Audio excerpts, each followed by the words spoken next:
Hi, everybody. This is Hub here from Living Earth School. I'm one of the co-founders and I'm the executive director of Living Earth School. And I am out here on my property sitting against the grandmother oak tree here,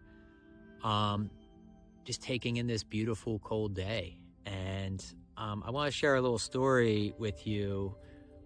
I grew up in Baltimore, outside the city, north of the city, right on the city line in near a park called Lake Rowan. And as teenagers and as youth, we just ran around these woods all the time. We didn't have cell phones. We didn't have all those distractions.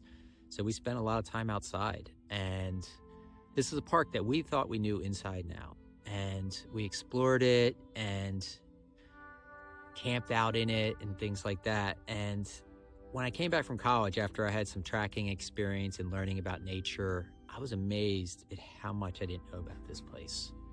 I started exploring these places that I call dead zones. These are zones that nobody ever goes into. And animals know that these are safe spots. They know where people go and they know where they can go and hide and blend into the landscape and sleep and do their animal things. And as I started exploring and tracking this park, I found muskrats, I found otters, I found beavers, I found herons, I found giant old bucks that hid out in these marsh wetland areas where people would never go, and all types of things in this park that I had no idea existed underneath us the whole time that I grew up there, because we were loud teenagers running around, making noise, and every animal knew that we were there and disappeared. So we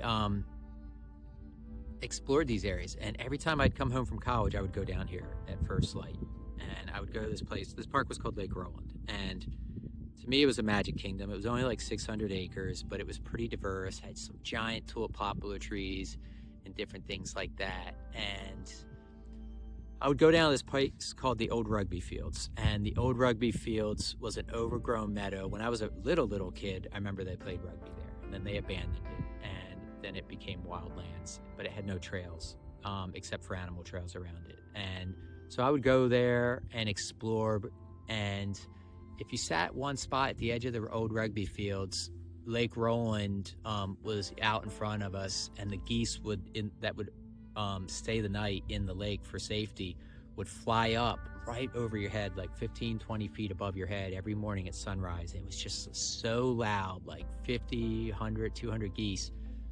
And they'd all take off at first light, and you could just see their bodies just flexing as they flew right over your head. It was just this magical sunrise as the colors were red and pinks and beautiful. And so I would go down there every time I was home and just sit there. And as I got more familiar with this meadow, I started realizing there is a fox that's here every single day. Some days I would get there in the cold winter mornings, and there'd be like a scat right on the trail where the trail would be a junction of two trails crossing each other.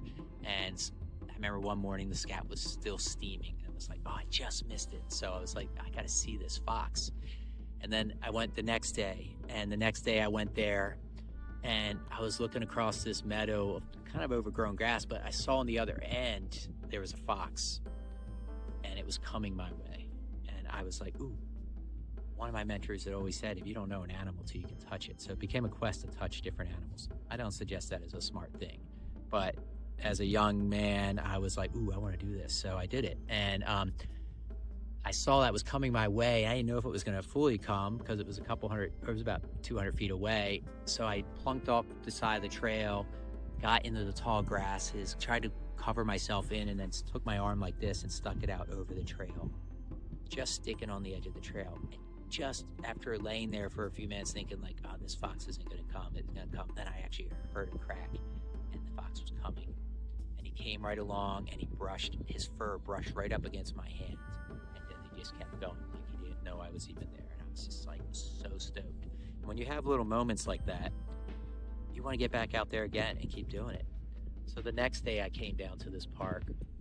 I was gonna go there's an old red maple tree that it would grow at the edge of the meadow, and it was kind of gnarly from being beaten up by storms, but I would lean against it. It was about this wide, and I would sit against this tree and watch as the geese would fly over my head.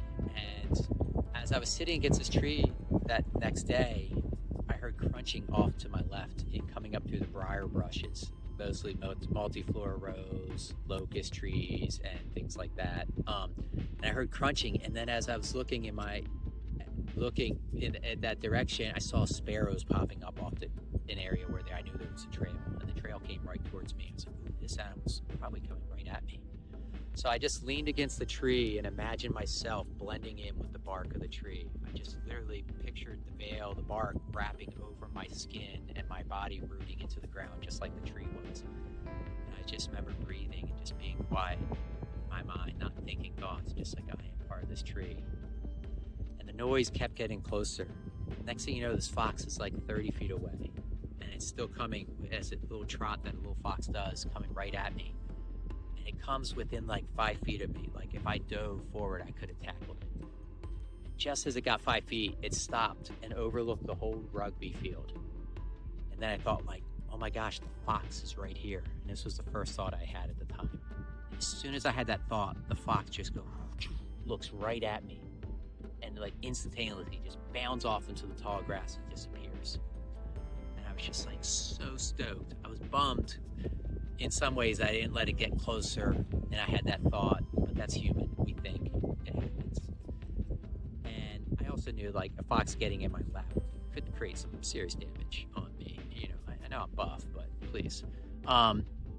But I was just so stoked on this moment of just having this fox come that close to me, and that I had blended in and had that sit spot. And it only happens when I sit and am quiet. If I'm going out in the woods with people and talking, we almost never see animals. So I just want to thank you for being a part of the Living Earth family, for being who you are. I know we're all busy, but I want to encourage you just to take the time to get out. Think about areas that you go. Think about the dead spots that are on the landscape. Explore. Just kind of go open, wide open, and get some adventure. Because wherever you live, there's foxes probably living nearby. Even when I've been in urban environments, there's foxes or coyotes. They're out there, and where do they move? When do they move? And start strategizing to figure out how to get to them. And you'll find out that there's way more underneath where you live than you realize. And thank you again. May you have a blessed winter. May you feel richness and grounded and at peace, and keep loving each other. Thank you.